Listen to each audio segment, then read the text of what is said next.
श्री कृष्ण गोविंद हरि मुरारी हे नाथ नारायण वासुदेव। श्री कृष्ण गोविंद हरि मुरारी हे नाथ नारायण वासुदेव। ओम नमो भगवते वासुदेवाय। ओम नमो भगवते वासुदेवाय।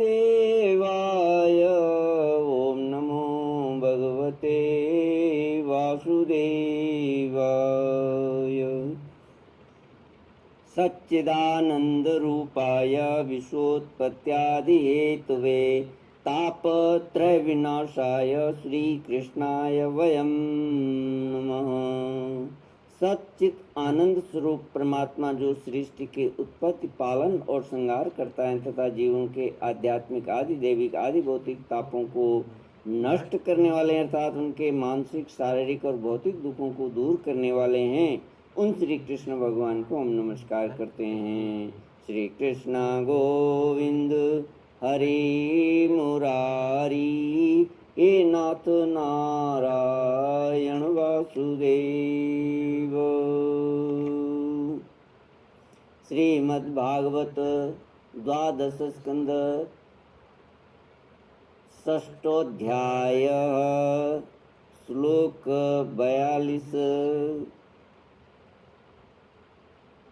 तस्य ह्यः संस्रस्त्रयो वर्णा अकाराद्याभ्रीगुद्वः धार्यन्ते ये स्त्रयो भावा गुणनामार्थवृत्तयः ततोऽक्षरा समाम्नाय मत्सृजद्भगवानजः अन्तःस्थोस्मस्वरस्पर्शहर्षदीर्घादिलक्षणम् तेनासो चतुरो वेदांश्चतुर्भिर्वदनैर्विभु सव्याहृतिकान् सोंकारांश चातुर्होत्र विवक्षया। भगवान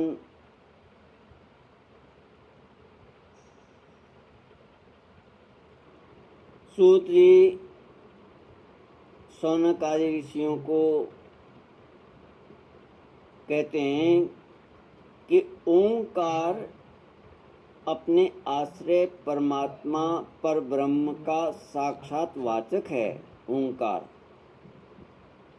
पर ब्रह्म का साक्षात वाचक है ओंकार, और ओंकार का ही संपूर्ण मंत्र उपनिषद और वेदों का सनातन बीज है। आगे कहते हैं शौनक जी, ओंकार के 3 वर्ण है अ, उ और म। ये ही तीनों वर्ण सत्व रज तम, इन 3 गुणों ऋक् यजु साम, इन 3 नामों भू भुव स्व, इन 3 अर्थों और जागृत स्वप्न सुषुप्ति, इन 3 वृत्तियों के रूप में 3-3 की संख्या वाले भावों को धारण करते हैं। इसके बाद सर्वशक्ति ब्रह्मा जी ने ओंकार से ही अंतस्थ य र ल व ऊष्म स श्र स ह स्वर अ से और औ तक, स्पर्श क से म तक तथा ह्रस्व और दीर्घ आदि लक्षणों से युक्त अक्षर समाम्नाय अर्थात वर्णमाला की रचना की। उसी वर्णमाला द्वारा उन्होंने अपने 4 मुखों से होता, अध्वर्यु, उद्गाता और ब्रह्मा इन 4 ऋतुजों के कर्म बतलाने के लिए ओंकार और व्याहृतियों के सहित 4 वेद प्रकट किए और अपने पुत्र ब्रह्म ऋषि मरीचि आदि को वेदाध्ययन में कुशल देखकर उन्हें वेदों की शिक्षा दी। वे सभी जब धर्म का उपदेश करने में निपुण हो गए तब उन्होंने अपने पुत्रों को उनका अध्ययन कराया। तदनंतर उन्हीं लोगों के नैष्ठिक ब्रह्मचारी शिष्य प्रशिष्यों के द्वारा चारों युगों में संप्रदाय के रूप में वेदों की रक्षा होती रही। द्वापर के अंत में महर्षियों ने उनका विभाजन भी किया। जब ब्रह्मवेता ऋषियों ने देखा कि समय के फेर से लोगों की आयु, शक्ति और बुद्धि क्षीण हो गई है, तब उन्होंने अपने हृदय देश में विराजमान परमात्मा की प्रेरणा से वेदों के अनेकों विभाग कर दिए। सौनक जी, इस वैवस्वत मनवंतर में भी ब्रह्मा, शंकर आदि लोकपालों की प्रार्थना से अखिल विश्व के जीवन दाता भगवान ने धर्म की रक्षा के लिए महर्षि पराशर द्वारा सत्यवती के गर्भ से अपने अंशांश कला रूप व्यास के रूप में अवतार ग्रहण किया। परम भाग्यवान शौनक जी, उन्होंने ही वर्तमान युग में वेद के 4 विभाग किए। जैसे मणियों के समूह में से विभिन्न जाति की मणियां छांटकर अलग अलग कर दी जाती हैं, वैसे ही महामति भगवान व्यास देव ने मंत्र समुदाय में से भिन्न भिन्न प्रकरणों के अनुसार मंत्रों का संग्रह करके उनसे ऋग, यजु, साम और अथर्व ये 4 संहिताएं बनाई और अपने 4 शिष्यों को बुलाकर प्रत्येक को एक एक संहिता की शिक्षा दी। उन्होंने बहवृच नाम की पहली ऋक् संहिता पैल को, निगद नाम की दूसरी यजु संहिता वैशंपायन को, साम श्रुतियों की छांदोग्य संहिता जैमिनी को और अपने शिष्य सुमंतु को अथर्वांगिरस संहिता का अध्ययन कराया। शौनक जी, पैल मुनि ने अपनी संहिता के 2 भाग करके एक का अध्ययन इंद्र प्रमिति को और दूसरे का वासकल को कराया। वासकल ने भी अपनी शाखा के 4 विभाग करके उन्हें अलग अलग अपने शिष्य बोध, याज्ञवल्क्य, पराशर और अग्निमित्र को पढ़ाया। परम संयमी इंद्र प्रमति ने प्रतिभाशाली मांडुकेय ऋषि को अपनी संहिता का अध्ययन कराया। मांडुकेय के शिष्य थे देवमित्र। उन्होंने सौभरी आदि ऋषियों को वेदों का अध्ययन कराया। मांडुकेय के पुत्र का नाम था शाकल्य। उन्होंने अपने संहिता के 5 विभाग करके उन्हें वात्स्य, मुद्गल, शालीय, गोखल्य और शिशिर नामक शिष्यों को पढ़ाया। शाकल्य के एक और शिष्य थे जातुकर्ण्य मुनि। उन्होंने अपनी संहिता के 3 विभाग करके तत्संबंधी निरुक्त के साथ अपने शिष्य बलाक, पैज, वैताल और विरज को पढ़ाया।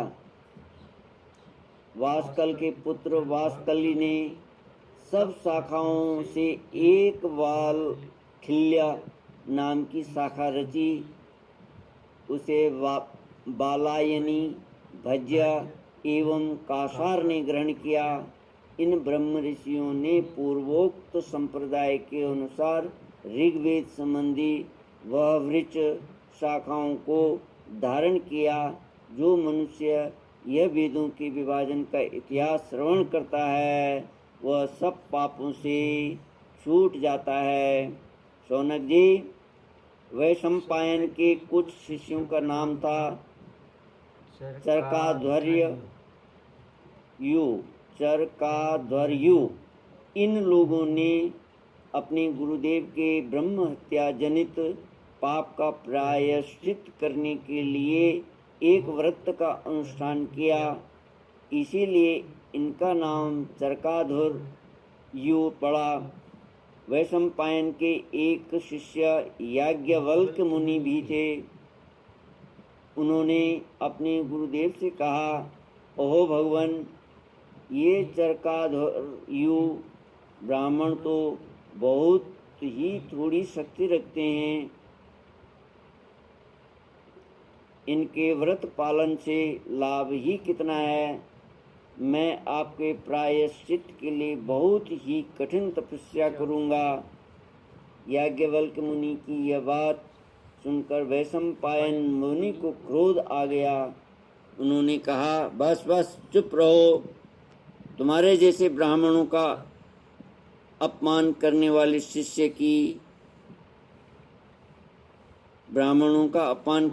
शिष्य की मुझे कोई आवश्यकता नहीं। देखो, अब तक तुमने मुझसे जो कुछ अध्ययन किया है उसका शीघ्र से शीघ्र त्याग कर दो और यहाँ से चले जाओ। याज्ञवल्क्य जी देवरात के पुत्र थे। उन्होंने गुरु की आज्ञा पाते ही उनके पढ़ाए हुए यजुर्वेद का वमन कर दिया और वे वहाँ से चले गए।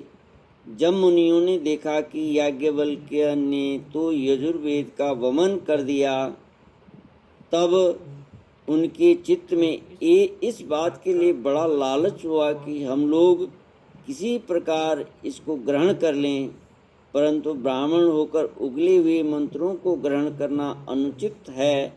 ऐसा सोचकर वे तीतर बन गए और उस संहिता को चुग लिया। इसी से यजुर्वेद की वह परम रमणीय शाखा तैत्तिरीय के नाम से प्रसिद्ध हुई। शौनक जी, अब याज्ञवल्क्य ने सोचा कि मैं ऐसी श्रुतियाँ प्राप्त करूं जो मेरे गुरु जी के पास भी न हो। इसके लिए वे सूर्य भगवान का उपस्थान करने लगे। श्री कृष्ण गोविंद हरे मुरारी, ये नाथ नारायण वासुदेव।